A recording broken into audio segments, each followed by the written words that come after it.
Live from New Delhi, you're watching DD India Live, India's voice to the world. I'm Abhishek Mahajan. Coming up in the next 30 minutes. PM Modi to chair 5th National Conference of Chief Secretaries in New Delhi. Conference strengthens center-state partnership through structured dialogue on national development.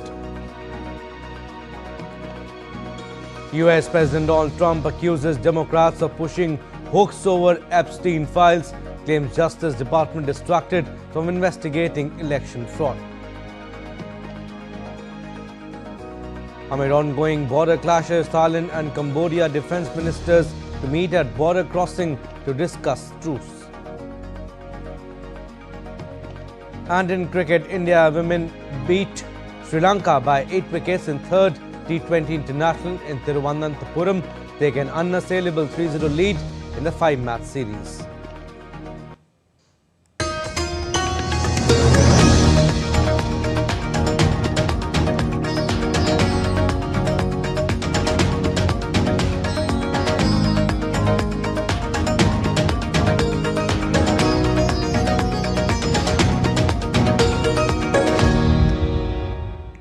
US President Donald Trump is set to meet Ukrainian President Volodymyr Zelenskyy soon in Florida. The meeting is aimed at resolving the Russia-Ukraine conflict after Zelenskyy revealed a new 20-point US-led peace plan. DD India's Adamya Mishra brings us more. US President Donald Trump is set to meet Ukrainian President Volodymyr Zelenskyy on Sunday at his Mar-a-Lago residence in Florida as Washington intensifies efforts to end the Russia-Ukraine conflict. Speaking ahead of the meeting, President Zelenskyy said key decisions could be taken before New Year, underlining that sensitive issues must be resolved at levels of heads of state. The meeting comes after a fresh round of talks between US and Ukrainian teams that resulted in a US-led 20-point peace plan, which Zelenskyy has hailed as a step towards ending the conflict. Earlier this week, Zelenskyy also held discussions with Trump's special envoy Steve Witkoff and President's son-in-law Jared Kushner. He said that several documents linked to ending the conflict and rebuilding Ukraine are either nearly ready or already finalized. Meanwhile, Russia has confirmed receiving US peace proposals. The Kremlin said that President Vladimir Putin's foreign policy aide, Yuri Ushakov, spoke with members of Trump administration after Moscow received American proposals for a possible peace deal on Ukraine. As the conflict grinds on, Kyiv residents have negligible hope that talks between Ukrainian President and Donald Trump will bring any change.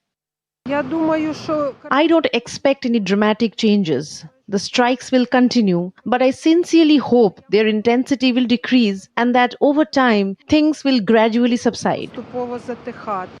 Zelenskyy is set to discuss Ukrainians' territorial issues, security guarantees, and ways to pressure Russia with Trump. He said a security guarantees deal is nearly ready and that unresolved issues will be raised during the talks. Adamya Mishra's report for DD India. And ahead of Zelenskyy's weekend meeting with Trump, Russia has accused Ukraine and its European allies of trying to torpedo talks on a US plan to end its military offensive. Russia's Deputy Foreign Minister Sergei Ryabkov on Friday said that a text presented by Kiev this week was radically different to one Moscow negotiated with Washington. He further said that our ability to make the final push and reach an agreement will depend on our own work and the political will of other party. Zelenskyy, meanwhile, said he held telephone talks on Friday with NATO Secretary General Mark Rutte, Germany's Chancellor Friedrich Merz, and a host of other European leaders and discussed preparations for the Sunday meeting and progress in talks. The EU leaders reiterated their unshakable commitment for a just and lasting peace for Ukraine. Thailand's defense minister will join ongoing talks with Cambodia on Saturday that could lead to a truce, the Thai premier said on Friday, as border clashes between the two Southeast Asian neighbors continued for the third week. Thai premier said that if the defense minister is able to come to an agreement with his Cambodian counterpart, the two countries will make a deal in line with the previous pact brokered with the help of US President Donald Trump following a previous round of clashes in July. Thai and Cambodian officials have been holding parleys at border crossings since Wednesday's hostilities between the two countries continued. The ceasefire broke down in early December with at least 98 people killed on both sides and more than 500,000 people displaced. Thailand and Cambodia have accused each other of moves that led to the breakdown of July Truce, which was expanded into a wider agreement in October to help settle the conflict. The neighbours have long disputed sections of their 817-kilometre land border, and the latest fighting has stretched from forested inland areas near Laos to coastal provinces. US President Donald Trump on Friday accused Democrats of driving what he called a hoax over newly discovered files related to convicted Jeffrey Epstein. He also claimed that the Justice Department was being distracted from investigating election fraud. In a post on social media, Trump said 1 million more pages of Epstein-related material had been found and urged authorities to release names linked to the case, claiming that Democrats, not Republicans, had ties to Epstein. The comments followed Trump's Christmas Day post in which he wished a Merry Christmas to people who loved Jeffrey Epstein. He also said Democrats would have a lot of explaining to do as more documents are made public under a new law passed by Congress. Nigeria signals that more joint strikes against jihadist groups are likely following a Christmas Day operation with the United States. Nigerian authorities say they provided intelligence support while the US military confirms multiple Islamic State-linked fighters were killed in northwest Nigeria. Officials in Nigeria emphasized that the operation is a joint effort and not directed against any religion. Foreign Minister Yusuf Tagar said coordination with Washington is ongoing and further action remains possible. Nigeria continues to face overlapping security threats from jihadist insurgents in the northeast and armed gangs in the northwest. However, the questions persist over the exact group targeted, with differing accounts from Nigerian and US officials. In Paris, French police have arrested a man suspected of stabbing 3 women on the metro as the city's end-of-year festivities were underway. Prosecutors say the attacks occurred on Friday along Line 3 of the Paris metro, which runs through central part of the capital. The 3 women were stabbed at separate locations, including the Republic, Arts et Métiers and Opera stations between 4:15 and 4:45 p.m. local time. Paris police said 2 of the victims were treated by emergency services and taken to hospital, though neither was in critical condition, while a 3rd woman later sought treatment on her own. Investigators used surveillance camera footage and mobile phone tracking to locate the 25-year-old suspect, who was arrested later in the afternoon in the Val d'Oise region north of Paris. Police said additional security teams were deployed on the metro line following the attacks.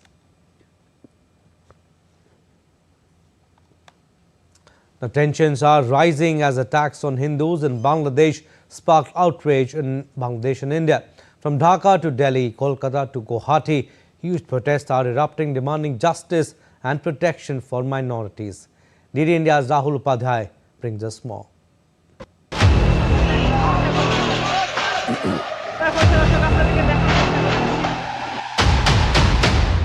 In Bangladesh's capital Dhaka, Hindu groups staged a large-scale protest outside the press club.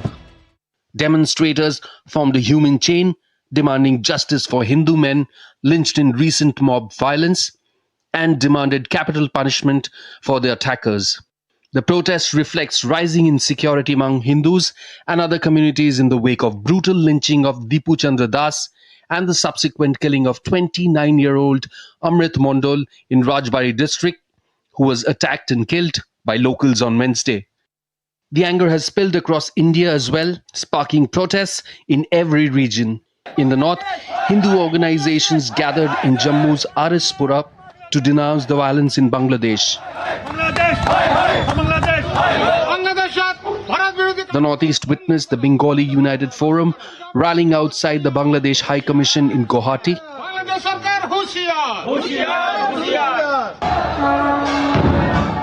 In the east, Kolkata saw a massive demonstration by Hindu Sanhati, joined by BJP leader Shuvendu Adhikari, marching to the office of the Bangladesh Deputy High Commissioner.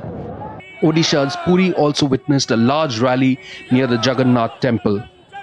Meanwhile, in the west, protesters filled the streets of Surat, while in Bihar's Patna, BJP workers burnt effigies at Kargil Chowk. From north to northeast and from east to west, these demonstrations reflect a nationwide wave of solidarity with Bangladesh's Hindu minority. Meanwhile, India on Friday strongly condemned the recent incidents of lynching of 2 Hindu men in Bangladesh, with the Ministry of External Affairs expressing deep concern over what is described as unremitting hostility against minorities in the neighboring country. The unremitting hostility against minorities in Bangladesh, including Hindus, Christians, and Buddhists, at the hands of extremists, is a matter of grave concern.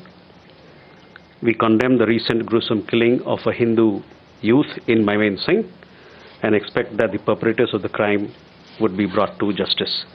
MEA spokesperson Randhir Jaiswal also said India has consistently raised concerns over the attacks on minorities and rejected what is called a false narrative being pushed by Bangladesh's interim government on such incidents. We have rejected the false narrative that has been projected in Bangladesh. You would understand that law and order or security situation or the developments that are happening in Bangladesh is the responsibility of the government of Bangladesh, and to portray a narrative where things go in some other direction is completely false, and we reject that. Earlier on the occasion of Christmas, Bangladesh's former PM and Awami League leader Sheikh Hasina lashed out at the Muhammad Yunus-led interim government in her country and accused it of perpetrating unspeakable atrocities against non-Muslims. With anger rising over a series of brutal attacks on Hindus, Dhaka's interim government now faces intense scrutiny over its treatment of minority rights. The pressing question is whether justice will be served and if Bangladesh's minorities can hope for safety in the days to come. With Rahul Upadhyay, Amit Mukherjee for DD India. Meanwhile, leaders and activists of Inqilab Moncho on Friday blocked the Shahbag intersection in Dhaka, demanding justice for the killing of Sharif Osman bin Hadi. The protest began after Jummah prayers continued into the afternoon, with people from different sections of society joining the blockade. Demonstrators chanted slogans calling for accountability and warned that the movement would continue until those responsible for the killing are brought to justice. Similar protests were also held in Chattogram a day earlier, where speakers criticized the authorities for failing to arrest the prime suspects weeks after the killing and reiterated demands for swift justice. Let's now take a look at other stories making news across the globe. Elephants in Nepal on Friday took part in a penalty shootout competition during the annual Elephant Festival of the Himalayan nation in the tourist town of Sauraha. The elephants marched along the streets from the Chitwan National Park gate to the festival venue, where they participated in the penalty shootout competition, drawing hundreds of spectators. In Colombia, the mayor of Cartagena has announced that traditional horse-drawn carriages, a long-standing tourist attraction in the city's colonial streets, will be banned from 29th December. The decision comes after years of pressure from animal rights activists who have documented cases of horses suffering injuries, stress, and even collapsing from exhaustion while pulling tourists through the city's hot and crowded avenues.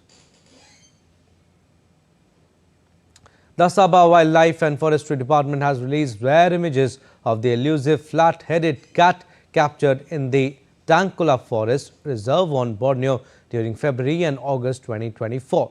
Considered one of the world's rarest and most threatened wild felines, the sightings highlight both the species' fragile existence and the importance of ongoing conservation efforts in Malaysia's forest. Still to come on this edition of DD India Live.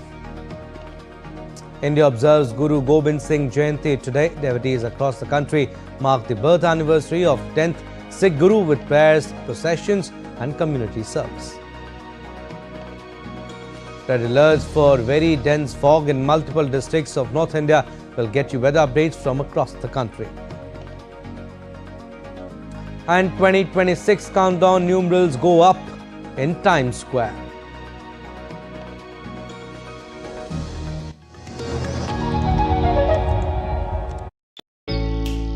Jharkhand will mesmerize you with majestic nature, rich heritage and colorful culture.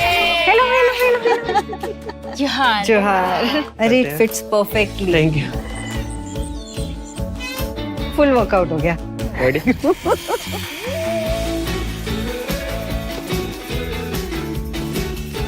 Postcards from Jharkhand on National Geographic.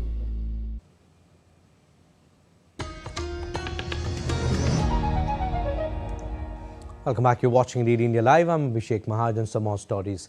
Prime Minister Narendra Modi will chair the 5th National Conference of Chief Secretaries in New Delhi on Saturday and Sunday. The conference marks another important milestone in strengthening centre-state partnership through structured and sustained dialogue on national development priorities.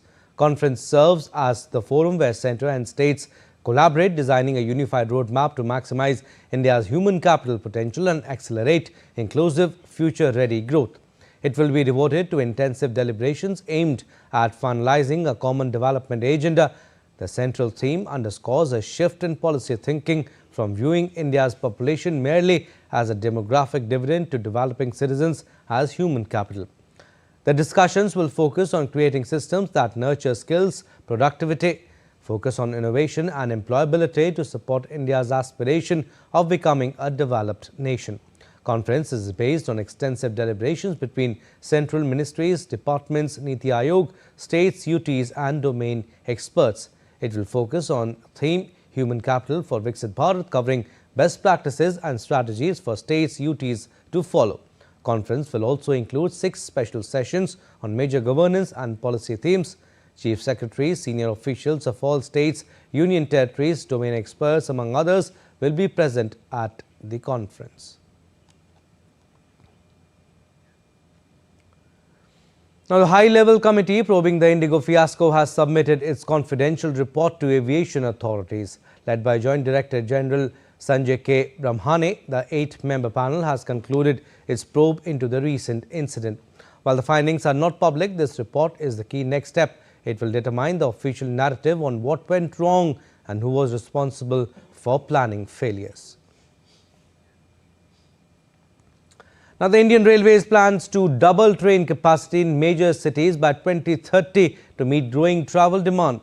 The Railway Ministry said 48 cities including Delhi, Mumbai, Kolkata, Chennai, Hyderabad, Bangalore, Patna, Bhopal and Puri will see originating train capacity increased over the coming years. Railway Board Chairman Satish Kumar has directed all zonal railways to enhance train handling capacity and identify new terminals in and around urban areas. The expansion will cover both suburban and non-suburban traffic, taking into account the distinct needs of each segment. Today, India is observing Guru Gobind Singh Jayanti with devotion and reverence. The birth anniversary of 10th Sikh Guru is being marked across the country with prayers and community service. Each year, millions honor Guru Gobind Singh Ji, a spiritual luminary warrior and founder of the Khalsa, whose teachings on courage and equality continue to inspire generations. Gurudwaras witness special prayer gatherings as devotees pay homage to Guru Gobind Singh Ji, remembering his teachings of courage, equality and sacrifice. Nagar Kirtan are taken out in several cities, while Langar Seva is also organized, reflecting the Sikh tradition of selfless service and collective harmony. At prominent Sikh shrines, including Anandpur Sahib, large number of devotees participate in religious programs throughout the day. Guru Gobind Singh Ji continues to remind the nation of values rooted in faith, service and unity. Kriti Vadhera's report for DD India. Moving on, cold conditions have returned to Kashmir after a brief break, with temperatures dipping below freezing as clear skies prevail. As July Kalan sets in, residents are hoping that snowfall will bring relief from the dry cold and boost tourism. Here's a report. Cold conditions prevailed in Kashmir for the second straight day on Friday after a brief respite, with minimum temperatures dropping below the freezing point due to clear night skies. Earlier this week, cold conditions had eased in Kashmir because of overcast night skies following snowfall and rain. Srinagar recorded a minimum temperature of minus 0.2 degrees Celsius on Friday morning. While residents continue to hope for snowfall in Srinagar, the meteorological department has predicted that it is unlikely before December 30th. आने वाले दिनों में यही है कि एक OWD आ रहा है जो क्लाउडी करेगा 29 तारीख से क्लाउडी हो जाएगा, लेकिन रेनफॉल 29 को नहीं होगा, लेकिन 30 तारीख में स्कैटर्ड प्लेस पे 50% प्लेस पे कश्मीर डिवीजन में खास तौर पर लाइट स्नोफॉल देखने को मिलेगा अपर रीचेस पे, और यहाँ पे रेनफॉल ही। और फिर 31 तारीख को भी ऐसा ही सिस्टम रहेगा, 19-20 का फर्क, लेकिन 1 तारीख को इसको पीक आवर आएगा, तो 1 तारीख के पूरे दिन अपर रीचेस पे मॉडरेट टू हेवी स्नोफॉल देखा जा सकता है। Minimum temperatures are likely to rise after Saturday, according to the weather office. Night temperature अभी 2 दिन फिलहाल क्लाउडलेस रहेगा, आज भी क्लाउडलेस रहेगा, तो कल सुबह भी मतलब -3 -4 के बीच में ही श्रीनगर में टेम्परेचर देखा जा सकता है, लेकिन यही ऐसा ही -2 से नीचे नहीं जाएगा कम से कम 28 तारीख की सुबह तक। 29 तारीख से फिर चूंकि क्लाउडी हो जाएगा, फिर पॉजिटिव में चला जाएगा 2 तारीख तक। The 40-day harshest phase of winter, known as Chile Kalan, which began on December 21, is now underway. The period typically brings severe hardship for residents, marked with heavy snowfall, sub-zero temperatures, and frozen water bodies. But despite the harsh conditions, locals are hoping for relief from the dry cold, which causes illnesses to rise, and also because tourist arrivals in the valley rise significantly only when it snows. Let's now take a look at the weather stories from across India and the world. The India Met Department issued red and orange alerts for several districts in Uttar Pradesh and Bihar due to fog. Red alerts warned of very dense fog with visibility below 50 meters in districts including Ayodhya, Prayagraj, Raebareli, Kanpur, Varanasi and Bareilly. Orange alerts were issued for dense fog with visibility between 50 and 200 meters in other districts of Uttar Pradesh such as Lucknow, Gorakhpur and Muzaffarnagar, as well as in Bihar including Patna, Muzaffarpur, Champaran and Vaishali. The IMD advised caution for residents and commuters as visibility remained severely reduced across the region. In the United States, torrential Christmas storms have triggered flash floods and debris flow warnings across Southern California. Fueled by the Pineapple Express atmospheric river, the system is bringing heavy rain from Hawaii, with the National Weather Service warning of excessive rainfall in areas including Los Angeles. Forecasters say flooding and debris flow are possible, especially in wildfire-scarred areas with rain and strong winds expected through Friday.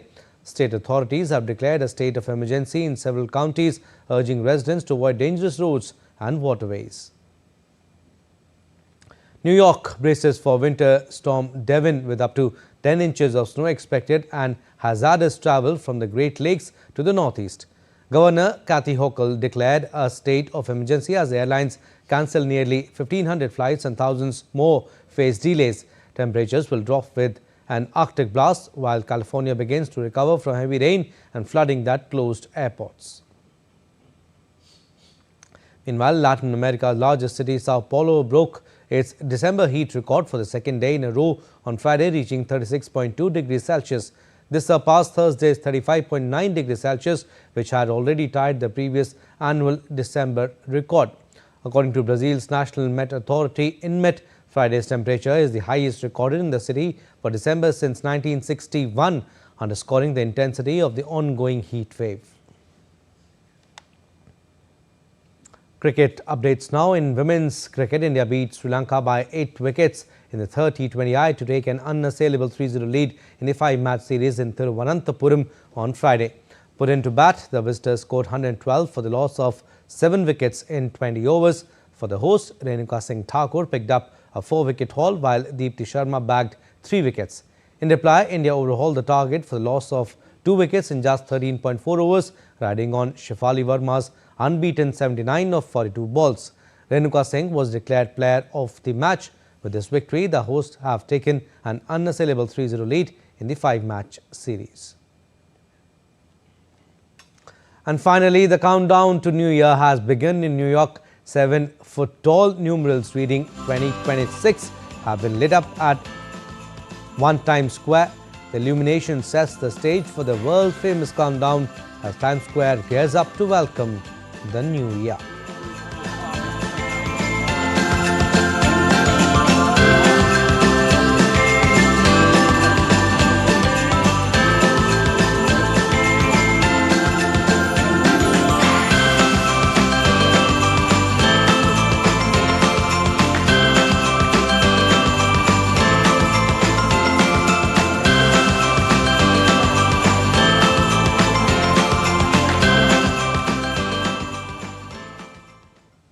And that's all we have in this edition of DD India Live. But do let us know your thoughts on the news of the day. For those on the go, you can get all the latest news and updates from India and across the world on DD India mobile app. The app is available on both Android and iOS platforms. Scan the QR code on the screen to download now. And we'll be back with more news as it breaks here on DD India. I'm Abhishek Mahajan from all of us here in Delhi. Thanks for watching DD India Live.